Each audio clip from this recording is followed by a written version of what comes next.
Today on FSI, we are going to be breaking down the Super Bowl, and obviously, I am truly the great one. I had predicted it exactly to the T. If you follow my social media, obviously, you would have known, and you would have made money off it as well. Now, that finishes our season at 37-14 as our official record, which is 23 games above 500, and you can't get better information than us.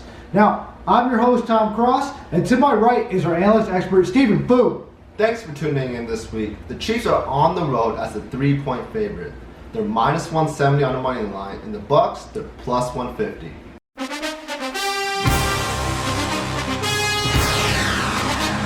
I want to make one thing clear here. The Super Bowl is never a great game to handicap because you're going to be handicapped against two great teams that did an awful lot to get there. But with that being said, I am not shocked by the spread. Remember, these guys played earlier this season, and it was exactly the same spread as last time. Not much has changed between the two teams, so obviously the odds makers, they got this one right.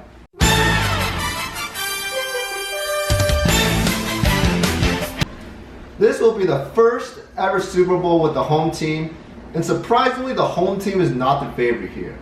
Now, the Chiefs are the defending Super Bowl champions, so I could see why the books made them the favorite. But both teams have a great offense. I think either one of them have a great chance of winning the championship.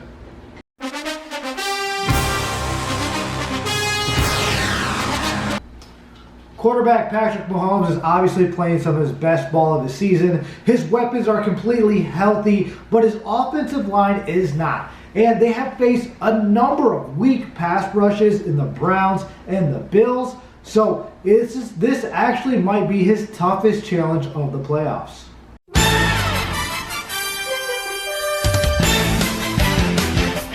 Tom Brady will be heading to his 10th Super Bowl of his career, and at an impressive age of 43. Now, in the postseason, he has done quite well actually. He has 7 passing touchdowns, 3 interceptions, and over 800 passing yards. Now, his passing percentage is on the lower side in the postseason, but I do expect it to go up since he's playing in the warmer weather in Tampa Bay. This will be actually his first home game of this postseason.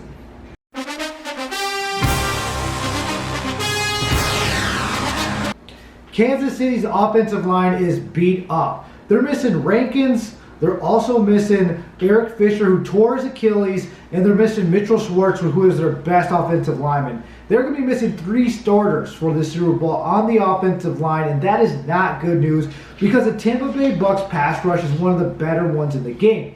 Barrett is coming along. He had 3 sacks, and he's been quiet the entire season. If him and obviously JPP can get it going, it is going to be a nightmare for Patrick Mahomes.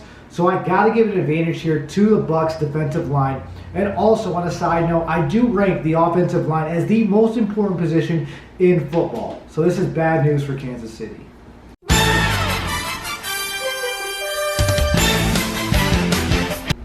The offensive line of Tampa Bay has done pretty well this postseason. They've given up only 5 sacks through the 3 games. Now this week they are placing a Chiefs pass rush consisting of Chris Jones and Frank Clark as their leading pass rusher. However, this is probably the weakest defensive assignment they faced in this postseason.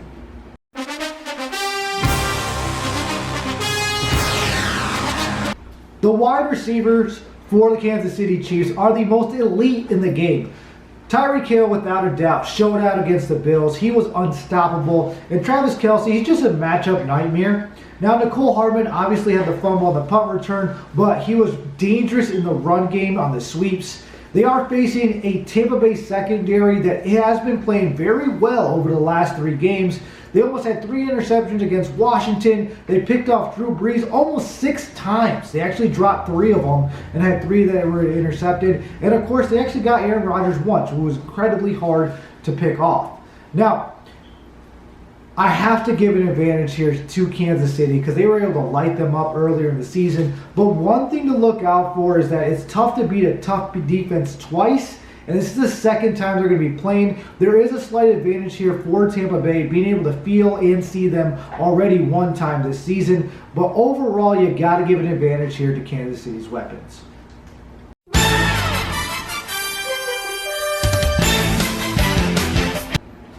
I think the Bucs have one of the deepest receiving corps in the league. They consist of all pro players like Chris Godwin, Antonio Brown, and Mike Evans. Now, the Chiefs' pass defense isn't that good this year. They give up 7.1 yards per pass, so the Bucs should get separation pretty easily this game.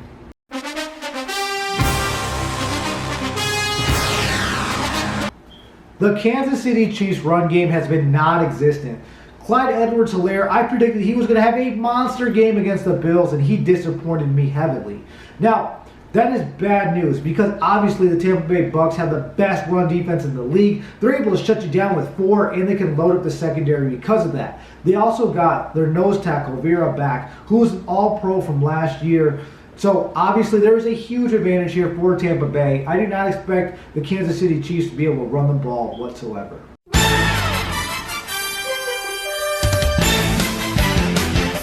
Tampa Bay is really starting to get their run game going. Ronald Jones and Leonard Fournette has been doing really well in the postseason and making a big impact. Now, Chiefs' run defense, they're giving up 4.5 yards per game. So I think the Bucs will have no problem running the ball here.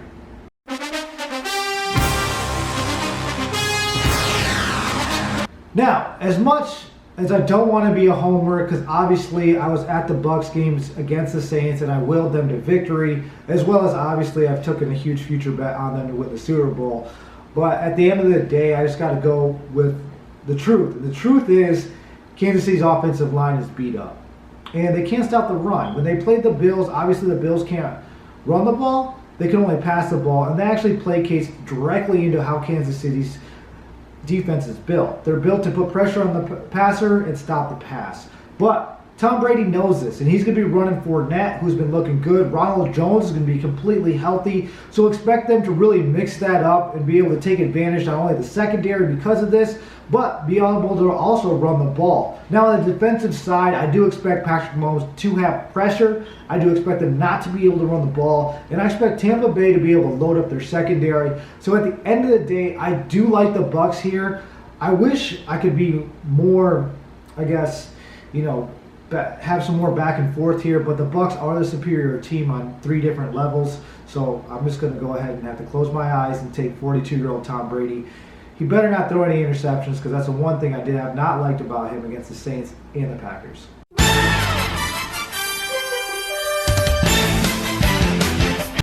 With the Bucs being a wild card team, they had to play 3 consecutive games on the road to make it to the Super Bowl. But for the Super Bowl, they're actually hosting this against the defending champions. Now, both teams have a prolific offense. Both have Super Bowl MVP quarterbacks. But what separates these teams is going to be on the defensive side of the ball. The Bucs clearly have the better pass rush and run defense. So I think if you take the Bucs money line here, you'll be in the best position to win this game. Now remember, we can't predict PEDs, injuries, or the weather. A typhoon could hit Tampa Bay, so you never know. Make sure you follow our Twitter for our official moves. We're 37-14 there, 23 games over 500, and we're about 70% on the season. So if you didn't follow us that season, that's your loss. And all to the haters, you hate us because you ain't us. And to everybody else, congrats.